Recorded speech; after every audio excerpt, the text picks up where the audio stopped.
Olá, meus queridos amigos, que Jesus nos abençoe e que derrame sobre nós bênçãos de coragem, nos fortalecendo para atravessarmos com mais tranquilidade esses dias tão difíceis da transição planetária.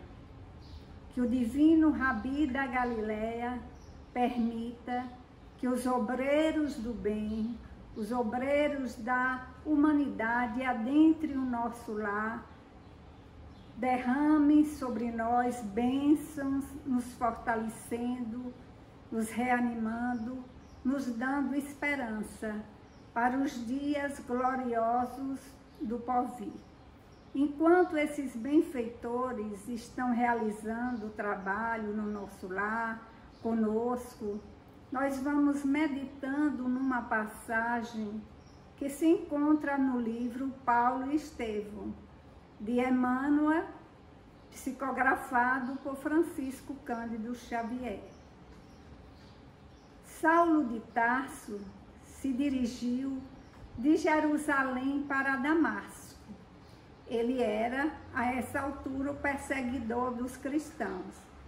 Ele ia exatamente para perseguir Ananias, um seguidor do Cristo. Mas, ao avistar as portas de Damasco, se dá o seu glorioso encontro com Jesus. E ele muda radicalmente, se entrega de forma incondicional ao Cristo. Adentra Damasco, a claridade foi tão grande que ele ficou cego e fica numa hospedaria por 3 dias num quarto sem enxergar nada. Jesus vai até Ananias, o perseguido, e diz que ele vai curar Saulo. Então, perseguido curando o perseguidor. Ananias, como era obediente, um bom seguidor do Cristo, nada temeu e vai até a hospedaria e lá, através dos passes, cura Saulo. Aí criou-se entre eles uma amizade, uma afinidade. Ananias lhe dá os escritos de Levi, ele copia e inicia o seu estudo. E a partir daí, ele já queria, com seu entusiasmo, já pregar na sinagoga, onde ele era um orador famoso, já tinha costume de fazer as suas pregações, mas ainda era muito precipitado. Ananias quis lhe orientar, mas Paulo era voluntarioso, era muito assim, o que ele queria fazer era muito forte no seu desejo, na sua vontade, mas foi o maior fracasso, porque ele foi apedrejado, queriam prendê-lo, e daí ele vai para o deserto. Passa 3 anos no deserto, na solidão, apenas com um casal de cristãos, trabalhando como tecelão, com o calor do sol, a sua pele se escurece, as suas mãos ficam calejadas, com alimentação muito pouca, ele fica magro, e com 3 anos de reflexões. E aí ele se acha que já está preparado para enfrentar novamente a sinagoga em Damasco. E ele, depois de 3 anos, volta à sinagoga, mais um novo fracasso. Ele saiu de Damasco como um criminoso vulgar, na meia-noite, escondido, indo para Jerusalém. Sem recursos, foi uma viagem muito cansativa, ele chegou doente, com febre, e ele vai logo à casa da sua irmã. Mas, para a sua tristeza, a sua irmã não morava mais lá. Aí ele pensou no seu melhor amigo, amigo de infância, Alexandre. Alexandre nem reconheceu. Não me reconhece, Alexandre? A voz é conhecida. sou Saulo. Aí um abraço, muito amigo.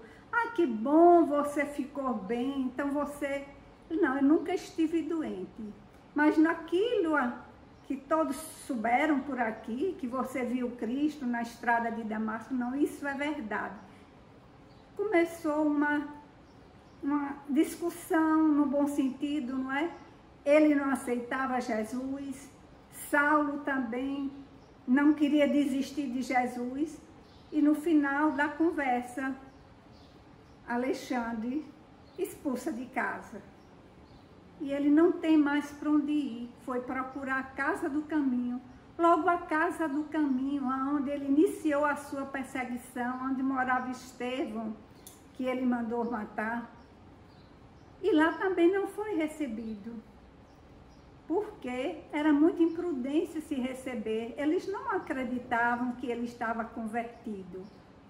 Mas quem veio atender a porta, o auxiliar de lá da casa do caminho, de Pedro, Prócopo, nem reconheceu aquele homem tão imperioso, tão elegante, hoje tão frágil, doente. Mas quando ele disse, se Pedro puder me atender, diga que é Saulo de Tarso. Prócopo, quase que desmaia. Foi como se um furacão entrasse. Chegou tremendo para dizer a Pedro. E Pedro, muito sábio, não podia recebê-lo, porque ele tinha que conversar com os outros, com João, com Tiago, com Filipe, com Barnabé. Ele não dirigia a casa, claro, ele era o administrador, mas ninguém dirige nada sozinho, ninguém decide nada sozinho. Ele não podia decidir receber Saulo àquela altura, sem os outros concordarem. Vai, diga a ele que volte outro dia. Mas se ele não aceitar, é porque ele não está convertido. E ele retorna, diz que Pedro não pode recebê-lo. Ele chora, Saulo. Para disfarçar, ele diz que é os olhos por causa do sol, do deserto, pede uma água para lavar. E volta muito triste para a pensão. À noite, Pedro faz uma reunião com todos.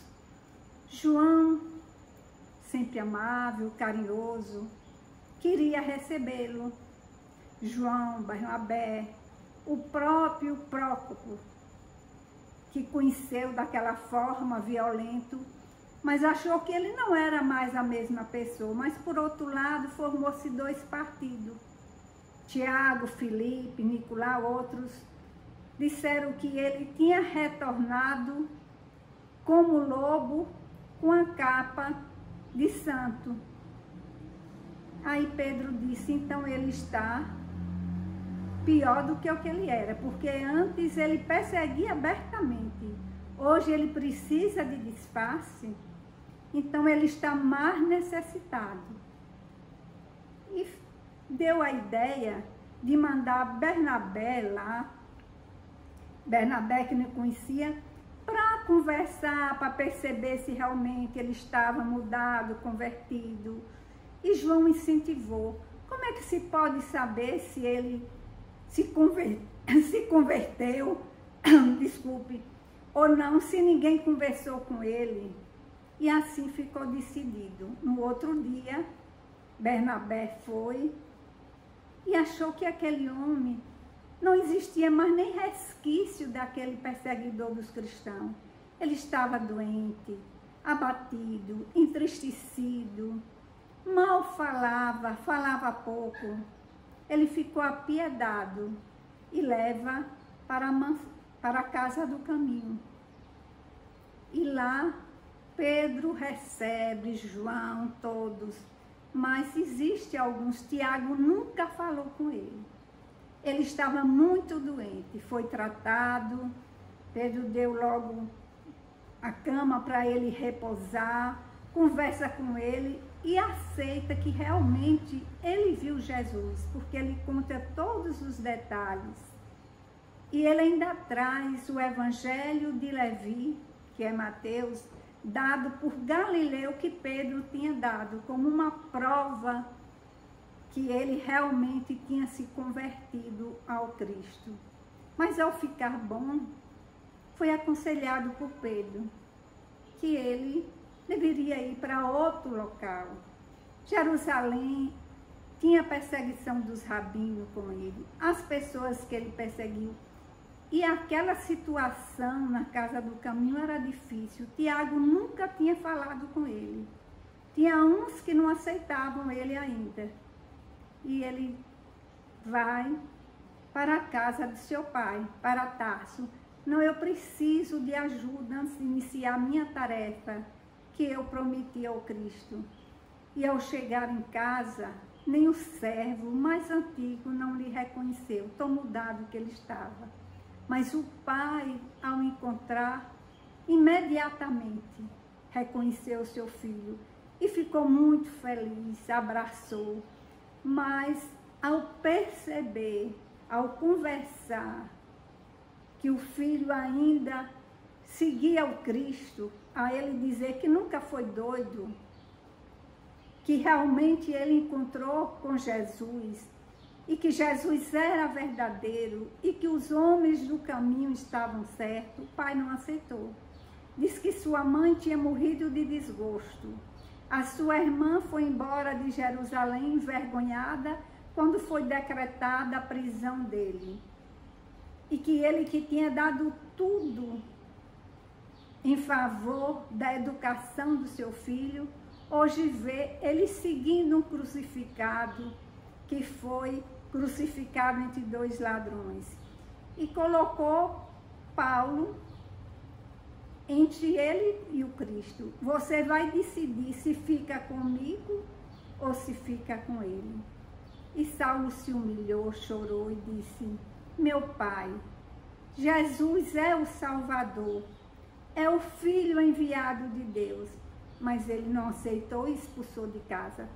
E ao sair, sem dinheiro, doente, poucos passos tinha dado quando veio o servo do pai com a bolsa recheada de dinheiro. O pai mandou, porque existia um conflito no pai, a parte fraterna de pai e a parte do orgulho do judaísmo. E ele quis a princípio dizer: eu não sou mendigo, eu sou filho. Mas pensou nas necessidades dele e que ali era um momento de testemunhar a humildade. E disse para o servo: diga a meu pai que eu fiquei muito feliz. Faz uma leve refeição numa pensão e sai como eremita. Caminhou sem destino, e o final da tarde, já ao anoitecer, cansado, tinha uma gruta. E ele se acomodou ali, entrou entre as pedras e começou a reviver, desde aquele momento do encontro com Cristo, a mudança na sua vida, o sofrimento que tinha passado no deserto, as decepções na sinagoga em Damasco. O melhor amigo a considerou como se ele fosse mentiroso e visionário. A expulsão do pai, não tinha mais familiar, não tinha mais ninguém. Não foi aceito na casa do caminho, mas ele compreendeu, realmente ele fez muita coisa por merecer. Era verdade, eles não aceitassem. E começou a chorar. Chorou e fez uma prece. E na prece ele sentiu um torpor e foi desligado do corpo. E se viu numa campina verde, cheia de flores, ao longe a música de harpa e de ataúde, e ele se envolveu naquele encantamento. Que maravilha! E qual não foi a surpresa que viu chegar Estevão e Abigail, sua noiva amada. E ele se ajoelha e chora. Ele quer pedir perdão, ele quer oscular suas mãos, mas não consegue nem falar. É Estevão que vem e lhe abraça e oscula a sua fronte e diz: Saulo, quem é que não erra? Só Jesus é puro. Esqueça o passado, porque ele sofria até aquela altura com pesadelos terríveis, lembrando o seu passado de perseguidor, se via assinando sentenças contra os irmãos cristãos. E Abigail aproxima e diz: está chorando? A sua tarefa mal começou. E ela pega as suas mãos, que antes eram tão macias, hoje cheia de calos, grossa, beija e começa a lhe dizer que mesmo que o mundo todo esteja contra ele, mas Jesus está com ele, e começa a lhe dar orientações. E ele percebe que Esteve a essa altura, se despede e sente que Abigail também está se despedindo.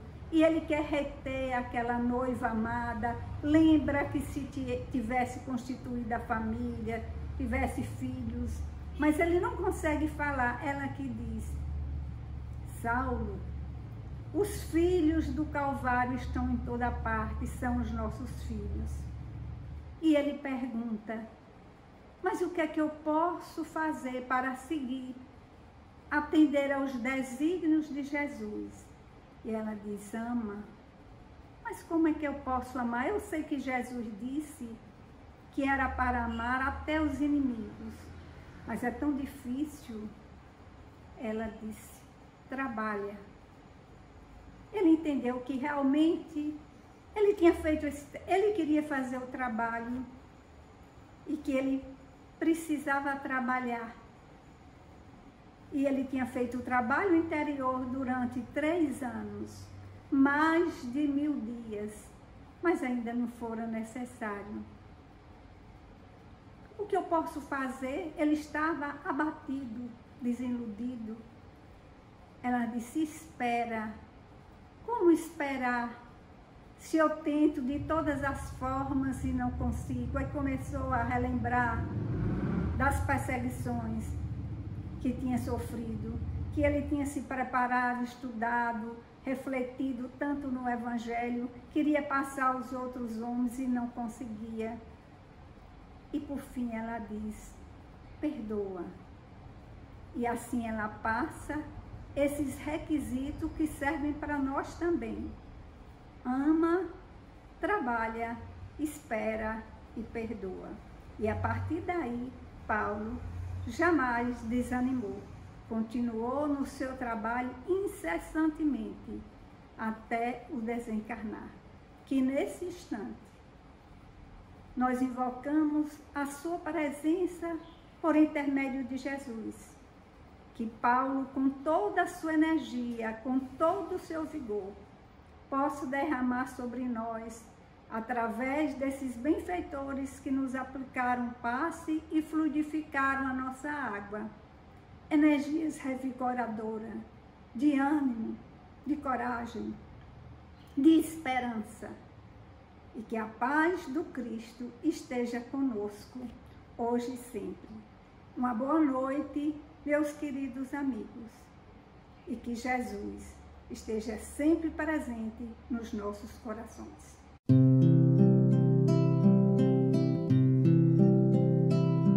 Silêncio, minha alma está em prece, te buscar na escuridão da noite, pra depois te encontrar na clareza das manhãs. E tu vem sempre sorrindo num eterno amanhecer. Amigo, tenho tanto pra te agradecer. Nos momentos mais tristonhos, te senti sempre presente. e nas horas mais felizes teu olhar me iluminava, tua mão me conduzia, alegrava meu viver. Na vida, quanta coisa por fazer, tanta fome pra matar, tanta sede a saciar, muita gente a conduzir nesta mesma direção, fazer tudo nesta vida com amor no coração. Senhor, esta prece é para ti, Jesus, meu querido amigo, Jesus, meu querido irmão, luz do dia abençoada, paz na noite iluminada, certo e forte é seu poder. Eu queria docemente te oferecer a mais bela melodia, na harmonia do amor, de viver todos os dias, fazer tua moradia